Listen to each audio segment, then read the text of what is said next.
In 1946, Earl Tupper designed the first line of polyethylene kitchenware, which would be known later on as Tupperware. While he is regarded as the sole inventor of these sealed containers, Tupperware would be nothing today if it weren't for Brownie Wise. Who was she? And what did she do to help Tupperware soar in popularity? All this and more in today's video.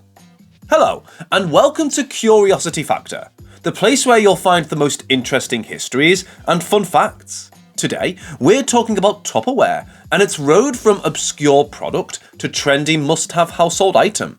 It all started in 1938 when Earl Tupper asked for pure polyethylene pellets from DuPont in order to build his first Tupperware products. But with World War II happening, it wasn't until 1946 that Tupper managed to create his very first product in Leominster, Massachusetts.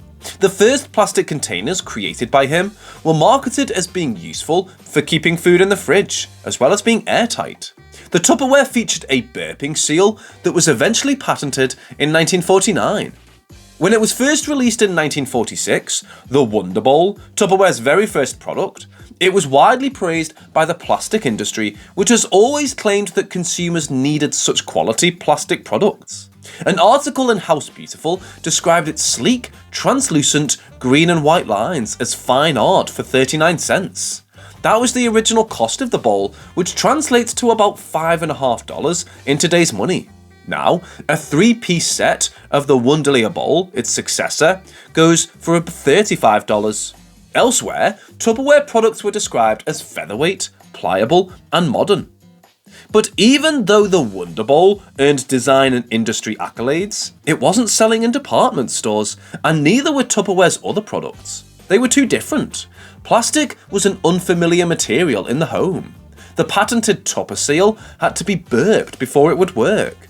It was difficult for people accustomed to glass jars and ceramic containers to figure out how to use the seal. This is where Brownie Wise comes into the picture. Living with her mother, Rose, and her young son, Brownie saw potential in these plastic containers. So much so that she started her own Tupperware selling business called Patio Parties.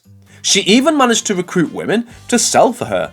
The sales strategy was rooted in the home selling model pioneered by companies like Stanley Home Products, which used home sellers to demonstrate novel products. But Wise put women front and centre as sellers at parties, then known as Poly Tea Parties. Instead of just a product demonstration, a Tupperware party was an actual party, whose hostess was supported by a Tupperware dealer, an honoured guest who could demonstrate the products and sell. Hostesses received merchandise as a thank you for providing their homes and social networks. By 1949, Wonder Bowls were flying out of the hands of Wise's sellers. One woman sold more than 56 bowls in a week. In 1951, Tupper contacted Wise and hired her as his vice president of marketing, which was quite an unprecedented position for a woman. She took charge of this newly created division of the company and focused on the home party plan. At these iconic Tupperware parties, a well-dressed dealer with practice demonstration skills would show the hostess and her friends how to use this high-tech, colourful new kitchenware. She'd lead the group in dramatic party games, like tossing a sealed Wonder Bowl full of grape juice around the room to demonstrate the strength of its seal. Dealers had the support of the Tupperware company and their regional dealer network, who would manage and encourage them to develop their demonstration skills. In return, they were able to earn income and recognition. They sold products at retail prices, but Tupperware only took the wholesale price of an item. This new marketing model that Tupperware created was one that relied on social networks, meaning that it was highly adaptable to a specific dealer's social circle and means. Dealers, as they were known back then, came from all sorts of areas and backgrounds. You have rural women, urban women, black and white women. And the thing is, they weren't attracted just by the opportunity to make money. Part of Brownie Wise's strategy meant that she always took care of her sales force by holding pep rallies and annual retreats. Wise managed to create an amazing support network for those within it, making everybody feel like they belong there, and if in need, they will always receive help. In these years, Wise became the public face of Tupperware, appearing in women's magazines and business publications to tout Tupperware and the business culture she created. Tupper himself didn't like making public appearances, so Wise stood solo in the limelight. Among other press appearances, she became the first woman to appear on the cover of Business Week.